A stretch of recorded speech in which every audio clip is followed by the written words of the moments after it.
예수 믿는다는 것이 얼마나 우리에게 참 놀라운 일이요, 기쁨이 되는지 모릅니다. 오늘 우리의 10년 가운데 날마다 성령 하나님은 사도 바울을 통해서 기뻐하는 삶을 사는 것이 예수 믿는 사람들의 모습이다. 이렇게 빌립보 교회 성도들에게 사도 바울이 권면해 주시고 편지의 내용의 모습을 오늘 우리가 함께 본문 말씀을 통해서 기쁨의 인생이라 라는 제목으로 함께 은혜를 나누기를 원합니다.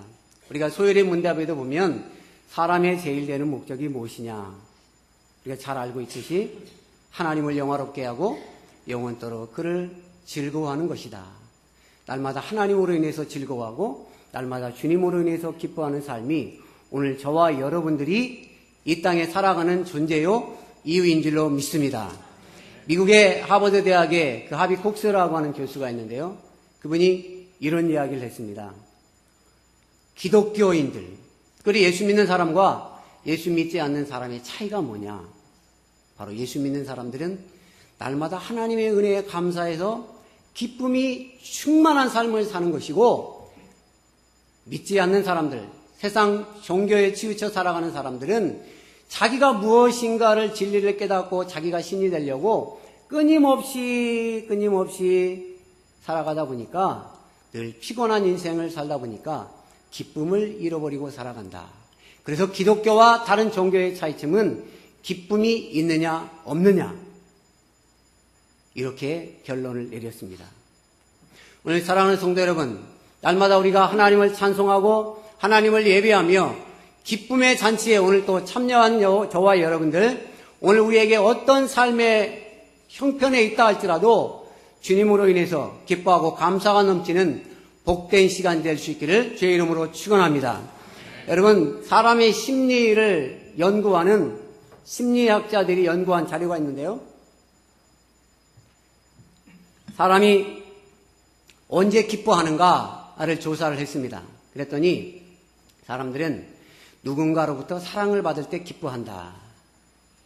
참 그런 것 같아요. 그죠? 누군가로부터 내가 사랑을 받고 있다 하면 얼마나 참 기분이 좋습니까? 얼마나 참 기쁩니까? 그리고 또 한 가지는 자기가 원하는 소중한 것을 얻었을 때 사람은 기뻐한다고 합니다. 무엇인가 내가 저거 참 갖고 싶은데, 그런데 누군가로부터 그것을 선물 받게 됐을 때 얼마나 참 기쁩니까? 그리고 또 한 가지는 어떤 상황에서도 그 상황을 부정적으로 보지 않고 긍정적으로 보면, 좋게 보면 기뻐할 수 있다. 그렇죠? 우리가 예수 믿는 사람이라면 늘 부정적이지 않고 늘 긍정적이고 적극적이고 주님 안에서 어떤 형편과 상황에 있다 할지라도 주님이 능력 주심 안에서 내가 감당할 수 있다라는 자신감을 가지고 살아가면 우리는 기쁨으로 살아갈 수가 있는 것입니다. 그리고 마지막으로 나눌 때 사람은 기뻐진다. 여러분 공감하십니까? 무엇인가 함께 나눌 때 사람은 기뻐할 수 있다고 그렇게 결론을 지었습니다. 오늘 본문에 보시면요, 사도 바울의 모습은 인간적으로 보면 우리가 생각할 때 도저히 기뻐할 수 없고 감사할 수 없는 상황입니다. 그런데 사도 바울은 로마 감옥에 있으면서 에베소 교인들에게는 예수 믿는 것은 풍성한 삶을 살아야 되는 것이다. 예수 안에 풍성한 삶. 그리고 또 빌립보서를 통해서 예수 믿는다는 그 자체는 기쁨에 겨워서 날마다 축제적인 그런 삶을 사는 것이다. 그리고 골로새서에서는 하나님 은혜 안에서 날마다 내가 받은 은혜에 감사하면서 살아가는 것이 예수 믿는 사람들의 모습이다. 그리고 마지막 빌레몬서를 통해서 예수 믿는 사람들은 그 크신 하나님의 은혜로 말미암아 죄와 허물로 죽었던 저와 여러분들을 살려주셨기 때문에 서로 허물을 용서하면서 사는 것이 예수 믿는 사람들의 모습이다 라고 이 옥중서신을 통해서 우리에게 소개를 해주고 있습니다. 오늘 본문에 보면요, 나는 조금 지나면 번제물 위에 포도주를 쏟아 붓는 것처럼 나는 관제로 드려지게 될 것이다. 무슨 이야기입니까? 곧 죽게 된다는 얘기죠. 내가 곧 죽게 된다 할지라도 기쁘다. 왜냐하면 예수 그리스도 안에서 이 엄청난 놀라운 비밀을 발견했기 때문에 나는 기뻐할 수밖에 없다. 이런 진리의 말씀을 선포하고 있는 것입니다. 그래서 바울의 복음을 듣고 구원받은 빌립보 교인들에게 내가 소유하고 있는 이 기쁨, 나만 아니라 너희들도 함께 이 기쁨을 좀 누렸으면 좋겠다. 오늘 본문의 내용이 이것입니다. 이게 바로 그리스도인의 합당한 삶이라는 것이죠. 오늘 우리가 예수 그리스도 안에 살아가면서도 기쁨이 없고요, 감사가 없고 늘 하나님의 은혜의 보좌 앞에 감사함으로 기쁨과 성령 충만함으로 나아가지 못한다면 오늘 우리의 신앙에는 문제가 있다는 사실을 우리 스스로 점검해 보아야 할 것입니다. 그러니까 그리스도인의 정서, 우리 그리스도인의 가장 기본기가 뭐냐? 삶의 패턴은 바로 기쁨입니다. 우리 한번 따라서 할까요? 기쁨. 그렇습니다. 오늘 우리 안에 기쁨이 있습니까? 로마서 5장 8절 보면 우리가 아직 죄인 되었을 때에 그리스도께서 죽으심으로, 그리스도께서 누구를 위해서 죽으셨습니까? 우리를 위하여 죽으심으로 하나님께서 우리에게 대한 자기의 사랑을 확증하셨다라고 로마서 5장 8절은 고백하고 있습니다. 사랑하는 성도 여러분, 사도 바울이 이렇게 기뻐할 수밖에 없는 이유 중에 하나가 우리가 아직 죄인 되었을 때에, 아니 사도 바울이 아직 죄인 되었을 때에 그리스도께서 나를 위하여 십자가에서 죽으심으로 말미암아 하나님이 나를 얼마나 사랑하시는지 그 이유를 내가 발견했다는 거죠. 그래서 나는 기뻐하지 않을 수가 없다라고 로마서 5장 8절은 우리에게 소개를 하고 있습니다. 그래서 여러분 십자가를 바라볼 때마다 이처럼 하나님이 나를 사랑하셨구나. 그것도 내가 뭐 잘난 것이 있어서 이쁜 짓을 한 것도 없는데 내가 죄인 되었을 때에, 연약했을 때에 하나님께서 정말 나를 사랑하사 죽으셨구나. 이런 놀라운 진리를 발견한 것입니다. 여러분 세상의 모든 것은요, 참 우리가 보이는 것, 손에 잡히는 것으로 인해서는 잠시 잠깐 기뻐할 수 있습니다. 그런데 하나님께서 주시는 기쁨이 아니면 우리는 영원한 기쁨, 영원한 평안을 소유할 수가 없는 것입니다. 여러분 안희숙 여사가 쓴 죽으면 죽으리라, 죽으면 살리라라는 책이, 오래된 책이 있는데요. 그 책을 보면 이런 내용의 글이 소개되고 있습니다. 1970년대인가요? 나는 찾았네 라는 그러한 주제 아래 전도 집회, 빌리 그레엄 목사님이 오셔서 여의도 광장에서 수십만에 해당하는 인파가 모여서 하나님을 예배하고 하나님을 찬양하고 축제적인 그런 전도 집회가 있었습니다. 그때 안희숙 여사도 나와서 간증을 했는데 성령이 여기 있다 저기 있다 해도 믿지 마십시오. 성령은 바로 우리 안에 계십니다. 할렐루야. 성령 하나님이 여기 있다 저기 있다 해도 믿지 마십시오. 오직 살아계신 성령 하나님은 저와 여러분들의 심령 가운데 있습니다 라고 자신 있게 그렇게 선포를 하더라고요. 그 책 죽으면 죽으리라 죽으면 살리라라는 그 책의 내용에 보면 또 이런 글이 소개되는데요. 그가 일본 동경대학을 나오고 신사참배를 거부했다는 이유로 젊은 시절 천혜의 몸으로 평양 감옥에 6년 동안 옥살이를 하게 됩니다. 당시 죄수들에게는 먹을 것을 주지 않아서요, 영양실조로 인해서 이 손톱이 다 빠져갑니다. 머리카락 하나 남지 않고 다 빠져가는 그런 상황 속에서도 안희숙 여사는 이렇게 고백을 합니다. 나는 배가 고파도 배고프다고 울지 않았습니다. 그렇게 추운 겨울에도 오돌돌돌 떨면서도 나는 날씨가 춥다고 울지 않았습니다. 그런데 하나님이 나를 사랑하사 나를 위하여 죽으셨다는 그 사실을 생각하면 나는 눈물을 흘리지 않을 수가 없습니다.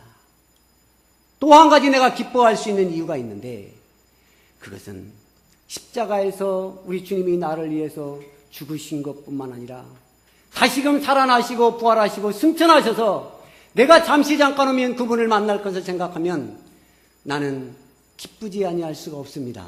이런 고백을 했습니다. 오늘 사랑하는 성도 여러분, 오늘 저와 여러분들에게 이런 기쁨이 있으십니까? 오늘 이 사랑이 하나님께서 바울에게만 허락한 사랑인가요? 또 안희숙 여사에게만 허락된 사랑인가요? 그렇지가 않습니다. 오늘 사도 바울에게 있어서 가장 소중한 것은 무엇이었냐면 바로 예수 그리스도.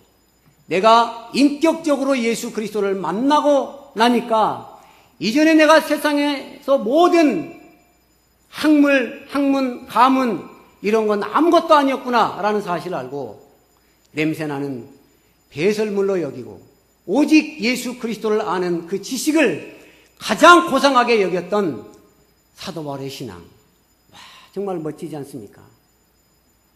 오늘 주 예수보다도 귀한 것은 없네. 주 예수보다도 귀한 것은 없네. 이 세상 부귀와 바꿀 수 없네. 영죽을 내 대신 돌아가신 그 놀라운 사랑 잊지 못해. 할렐루야. 세상 즐거움 다 버리고 세상 자랑 다 버렸네. 주 예수보다도 더 귀한 것은 없네. 오직 주 예수 그리스도밖에 없네. 오늘 사도 바울이 고백하였듯이 예수 그리스도를 알고 나니까 이 세상에 내가 소유하고 있는, 내가 가지고 있었던 모든 것은 한낱 껍데기에 불과했구나. 가장 본질적인 소중한 진리를 내가 발견했는데 그것은 바로 예수 그리스도를 나의 주인으로 모신 것이었구나. 오늘 예수 그리스도를 발견했던 사도 바울처럼 오늘 이 자리에 나오신 저와 여러분들에게도, 예수님을 모시고 살아가는 저와 여러분들에게도 이와 같은 감격과 이와 같은 기쁨과 이와 같은 은혜가 넘쳐나기를 주의 이름으로 축원합니다.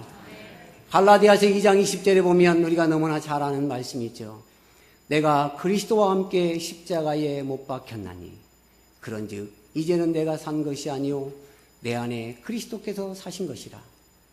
이제 내가 사는 것은 나를 사랑하사 나를 위하여 자기 몸을 버리신 하나님의 아들을 믿는 믿음 안에서 사는 것이다. 할렐루야. 이와 같이 내 안에 그리스도께서 사시기 때문에 내가 기뻐할 수 있는 이유가 있는 것입니다.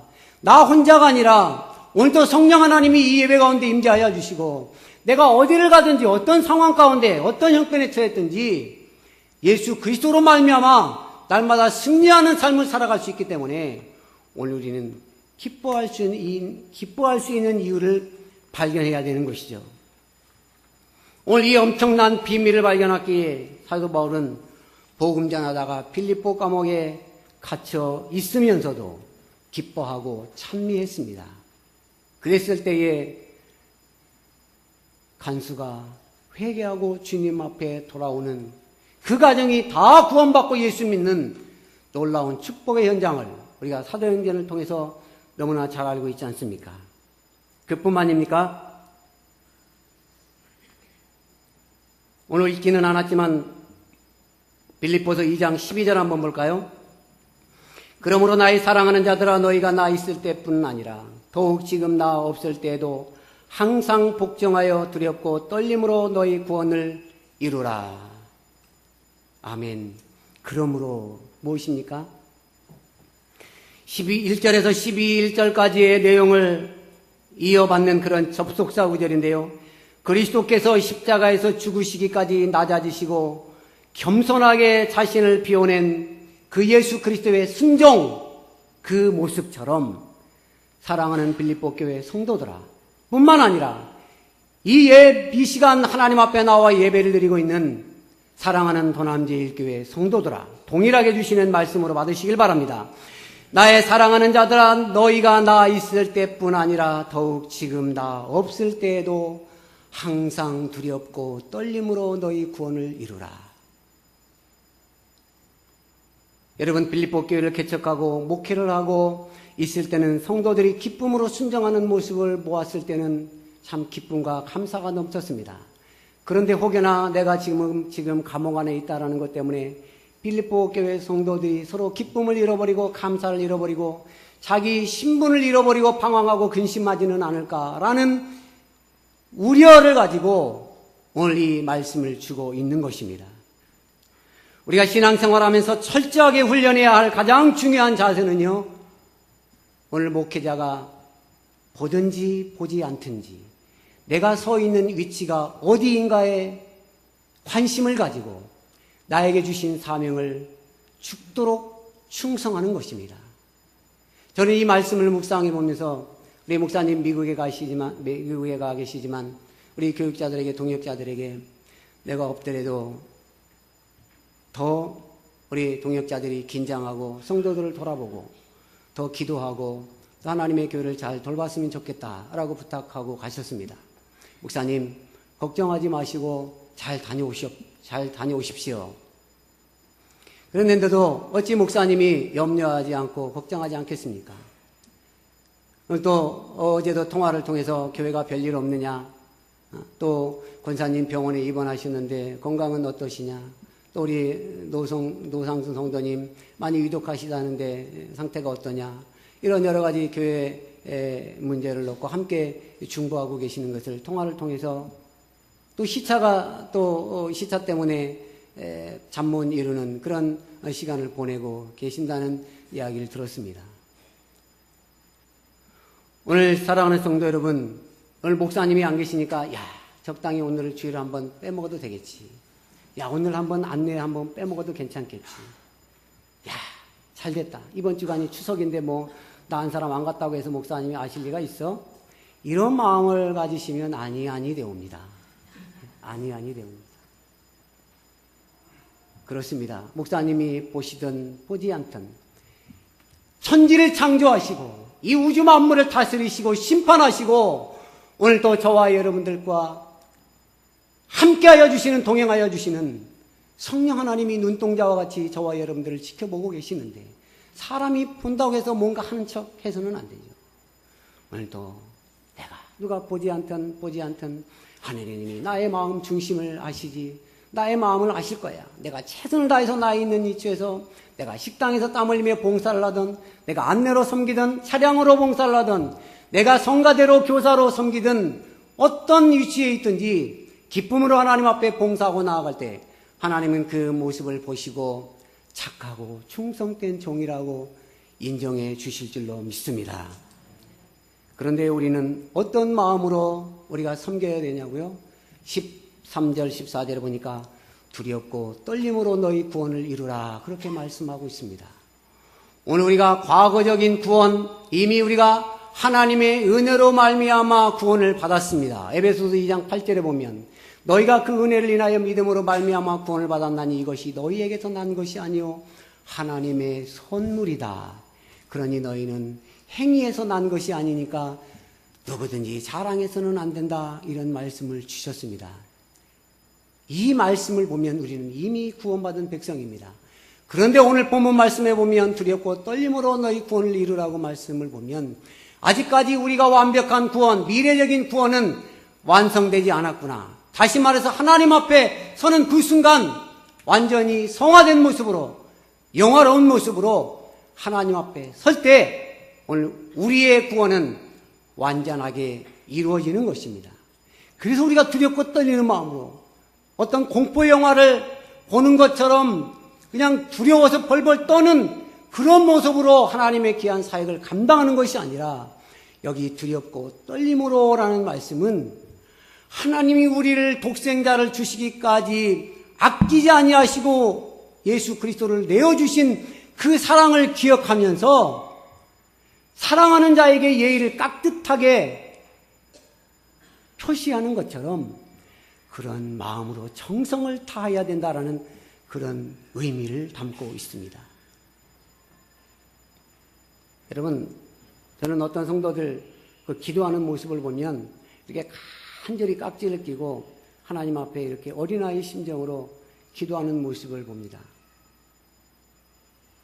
이렇게 간절히 기도하는 그 모습을 보면 우리 주님이 얼마나 기뻐하실까? 얼마나 참 아름답게 그 기도를 받으실까? 생각해 봅니다. 오늘 사랑하는 성도 여러분, 오늘 또 15절에 보면요, 하나님이 우리를 광야와 같은 척박한 삶의 길로 인도하여 주신 그 이유를 두 가지로 설명하고 있습니다. 이는 너희가 흠이 없고 순전하여 어그러지고 거스리는 세대 가운데서 하나님의 흠 없는 자녀로 세상에서 그들 가운데 빛들로 나타내며, 왜 우리를 광야와 같은 척박한 땅에 우리를 때로는 몰아냈습니까? 하나님, 왜 내가 하나님 앞에 같이 충성스럽게 봉사하는데 왜 나의 삶 가운데 이런 어려움과 환란이 임해야만 됩니까? 다 이유가 있는 것이죠. 오늘 본문에 보니까 흠없고 순전한 하나님의 백성으로 만들어 가시기 위해서 오늘 우리는 때로는 광야와도 같은 척박한 땅으로 우리를 내몰으신다라는 것입니다. 오늘 여기 순전하다라는 말씀은 불순물이 섞이지 않은 완전한 100% 순수한 그 자체를 의미하고 있습니다. 또한 세상 속에서 빛으로 나타내기 위해서 우리를 광야와도 같은 그런 척박한 땅에 우리를 내몰 때가 있다는 사실을 우리는 기억해야 할 것입니다. 오늘 사랑하는 성도 여러분, 세상이 너무나 힘들다고요? 세상이 너무나 어렵다고요? 그렇기 때문에 오늘 저와 여러분들은 우리의 정체성을 깨닫고 우리의 신분이 어떠한 신분인가를 다시 한번 발견하고 하나님 앞에 기쁨을 가지고 나아가야 될 사명이 있는 것입니다. 오늘 베드로전서 2장 9절 10절 한번 우리 화면에 한번 띄워주실까요?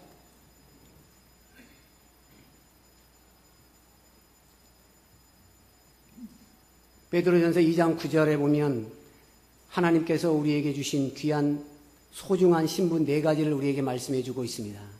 너희는 나의 택하신 족속이다. 왕같은 제사장이다. 거룩한 나라다. 그의 소유된 백성이다.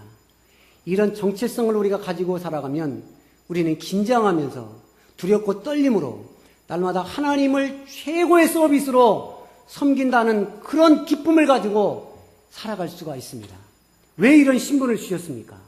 이는 너희를 어두운 데서 불러내어 그의 기이한 빛에 들어가게 하신 그의 기이한 빛에 들어가게 하신 자가 누구십니까? 바로 전지전능하신 하나님, 엘샤다이, 전능하신 하나님께서 그런 신비한 비밀을 발견할 수 있는 능력, 그런 은혜를 우리에게 주셨습니다. 너희들이 그런 신비한 비밀, 복음의 비밀, 이건 그냥 발견했다고 소중하게 너만 간직하고 있을 것이 아니라 저 이방 땅에 나아가 아직도 이 신비한 비밀을 발견하고 있지 못한 자들에게 나아가 증거하는 삶을 살아라고 말씀하고 있지 않습니까? 너희를 어두운 데서 불러내어 그의 기이한 빛에 들어가게 하신 자의 아름다운 덕을 선전하게 하기 위해서 이런 신분을 너에게 주었단다. 그리고요, 2장 10절에 보면 더 기가 막힌 말씀이 이어지고 있습니다. 너희가 전에는 백성이 아니더니 이제는 하나님의 백성이요.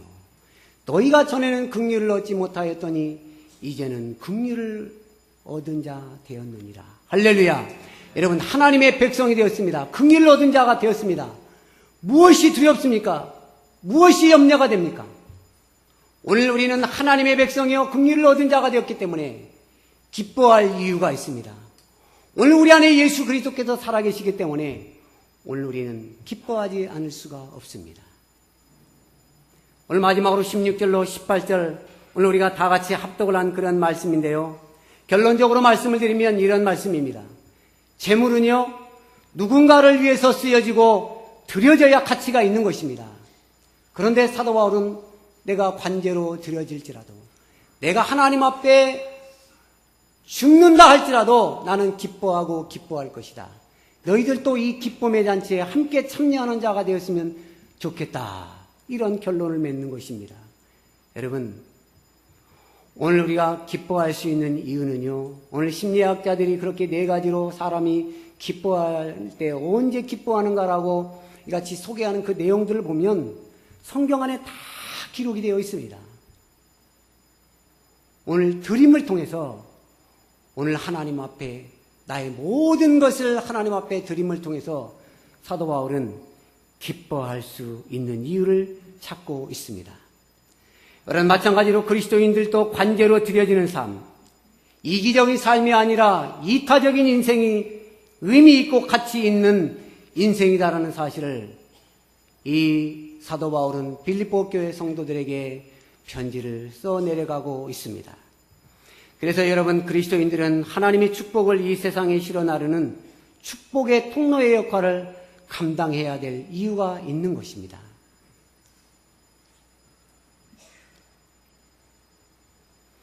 여러분,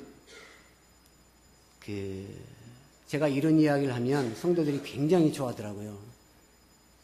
제가 언젠가 집에서 설거지 그리고 빨래, 이건 언젠가 저의 이게 전유물이 되었습니다. 가정사역에 있어서 빨래, 또 설거지. 그럼 성도들이 너무나 재밌어 하시고 너무나 좋아하시더라고요. 이야, 이게 마땅히 또 이거 아내가 함께 사역을 하니까 이렇게 뭐 도와가면서 살아야지.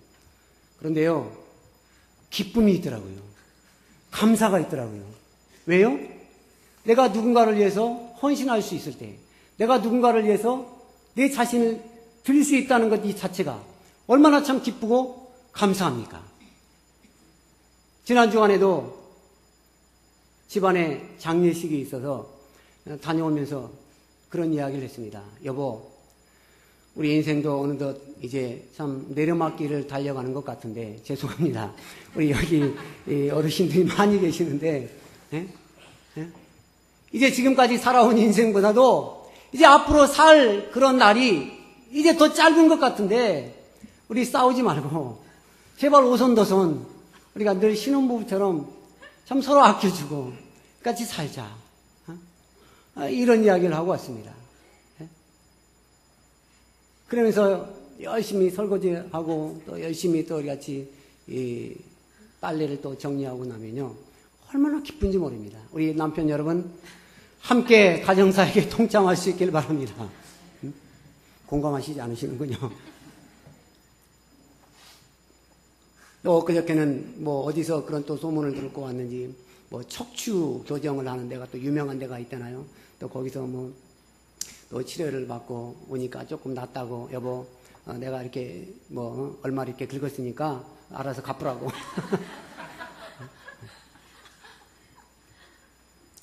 여러분, 참 20여 년 넘었군요. 그래서 23년인가 24년 함께 살아오면서 참 우리 담임 목사님도 늘 그런 말씀하시지만, 정 목사 장가 잘 간 줄 알고 참 박전도사한테 잘해. 예, 알고 있습니다. 장가 잘 간 목사 중에 한 사람이죠.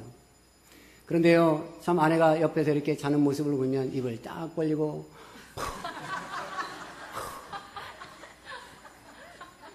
일부 예배 때는 이런 이야기 안 했습니다. 여러분 가서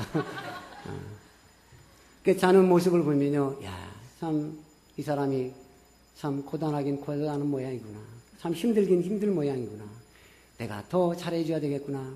여보, 사랑해. 그러면 아유, 저리가.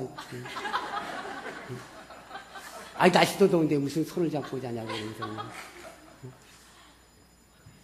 어떻게 하면 아내를 좀 행복하게 해줄까? 어떻게 하면 남편을 좀 이렇게 기분 좋게 해줄까? 부부라면, 사랑한다면 이런 마음을 가지고 나아가야 되지 않습니까? 마찬가지로 우리가 주님을 사랑한다면, 하나님은 독생자 한 분밖에 안 계신 예수 그리스도를 우리를 위해서 이 땅에 보내주셨는데, 내가 죽어야 될 그 자리에 예수님이 십자가 지셨는데, 그 은혜를 생각하면요, 우리가 어찌 두려운 마음으로, 떨림으로 하나님께서 베풀어 주신 그 사랑에 보답하지 않겠습니까?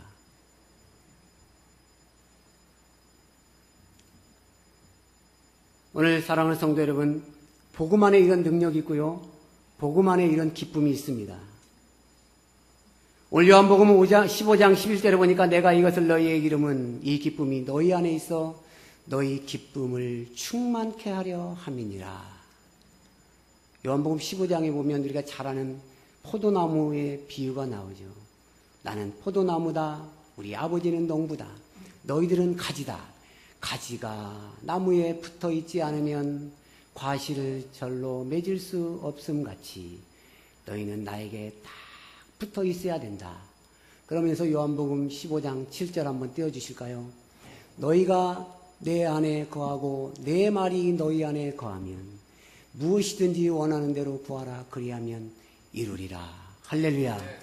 우리가 예수님 안에 거하고요. 예수님이 우리 안에 거하시는데 무엇이 두려울 것이 있겠습니까?